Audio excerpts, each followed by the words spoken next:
qu'il y a des concepts qu'on ignore complètement.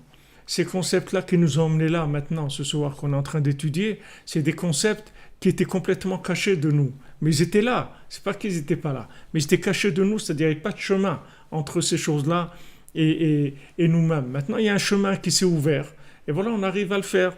On peut se lever la nuit, on peut parler avec Dieu, on peut étudier, on peut faire des choses extraordinaires. D'où ça vient ça? Parce qu'il y a un chemin qui s'est créé. Donc ce chemin, c'est quoi? C'est le tzaddik qui crée ces chemins-là. Comme il dit dans le Baltfila, il avait le landcart, il avait la carte du monde, dans laquelle il voyait tous les chemins de tous les endroits du monde.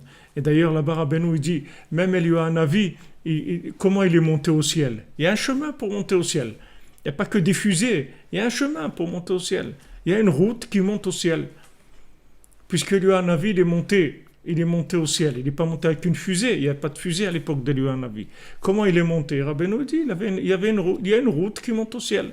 Vous montez, vous roulez, vous avancez, vous marchez, vous montez au ciel. Il y a une route. Seulement, on ne sait pas où aller, c'est tout. Alors maintenant, ces routes-là, elles sont là. Il y a des routes pour aller dans tous les endroits. Dans tous les endroits, toute la réussite, dans tout, il y a des routes. Seulement, elles sont cachées de nous. Elles sont cachées, on n'arrive pas parce que on n'a pas la vue pour reconnaître ces chemins-là. Alors le tzaddik, il travaille sans arrêt pour trouver des concepts qui vont arriver jusqu'à nous et qui vont nous connecter sur cette route-là. Comme si quelqu'un il habite loin de la route nationale ou loin de l'autoroute, et il habite perdu dans la campagne, dans l'Amazone là-bas. Il est perdu là-bas, dans l'Amazonie. Et maintenant, le tzaddik, il lui fait un chemin dans l'Amazonie pour rejoindre la route nationale, pour rejoindre l'autoroute.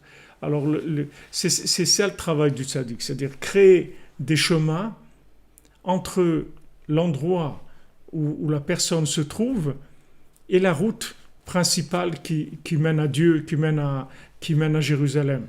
La route qui mène à Jérusalem, qui mène à Dieu, qui mène au niveau les plus élevés. Cette route-là, elle existe. Elle est là. Elle est là, seulement on ne la voit pas, c'est tout. Seulement on ne voit pas cette route-là. Donc Rabbeinu dit dans les contes qu'il commence les contes avec ça en disant quand j'étais sur la route, j'ai raconté une histoire que tout celui qui a entendu cette histoire, alors il a eu une pensée de repentir. Ou il a raconté ça sur la route, ça veut dire il est sur la route pour nous montrer la route. Il nous montre la route.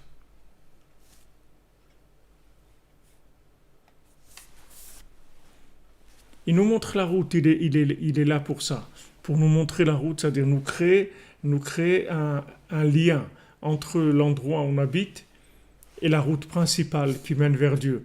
Et voilà ce qui fait le tzaddik en permanence.